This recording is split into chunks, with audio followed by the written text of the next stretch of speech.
Guys finally ഞങ്ങളുടെ Manali ട്രിപ്പിൻ്റെ first day വന്നെത്തിയിരിക്കുകയാണ്. രാവിലെ തന്നെ ഞങ്ങൾ എയർപോർട്ടിലേക്ക് പോകുന്നുണ്ട്.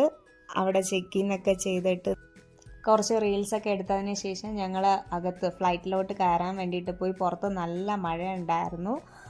അത് നല്ല വ്യൂവും കാര്യങ്ങളും ഒക്കെ ആയിരുന്നു. അവിടെ നിന്ന് ഞങ്ങൾ സെൽഫിയൊക്കെ എടുത്ത് പിന്നെ നേരെ ഫസ്റ്റ് ടൈമാണ് ഫ്ലൈറ്റിലോട്ട് കയറുന്നത്. അതിൻ്റെ എക്സൈറ്റ്മെൻ്റ് ഒക്കെ ഉണ്ടായിരുന്നു. 6:30 ഫ്ലൈറ്റ്. കറക്റ്റ് 6:30 തന്നെ അവർ ടേക്ക് ഓഫ് ചെയ്തിട്ടുണ്ടായിരുന്നു. പിന്നെ ഇൻഡിഗോയുടെ ഹോസ്പിറ്റാലിറ്റിയും അവരുടെ കെയറിങ്ങും എല്ലാം വളരെ നല്ലതായിരുന്നു. ഫ്ലൈറ്റിനകത്തു നിന്നുള്ള വ്യൂ ഒരു രക്ഷയുണ്ടായിരുന്നില്ല. പിന്നെ ഞങ്ങൾ കറക്റ്റ് 9:30 മണിയായപ്പോൾ തന്നെ ഡൽഹി എയർപോർട്ടിൽ എത്തിയിട്ടുണ്ടായിരുന്നു. അത് കഴിഞ്ഞ് ഞങ്ങൾ അവിടെ നിന്ന് നേരെ സരോജിനി നഗറിൽ കുറച്ച് സാധനങ്ങൾ വാങ്ങാനായിട്ട് പോയി.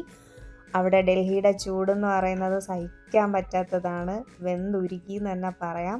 അത് കഴിഞ്ഞ് ഞങ്ങൾക്ക് മണാലിയിലോട്ടുള്ള ബസ് രാത്രി 8 മണിക്കായിരുന്നു. അപ്പം ഞങ്ങൾ കാശ്മീർ ഗേറ്റിൻ്റെ അവിടെ എത്തി ബസ്സിലൊക്കെ കയറി മണാലിയിലോട്ട് പോവാണ്.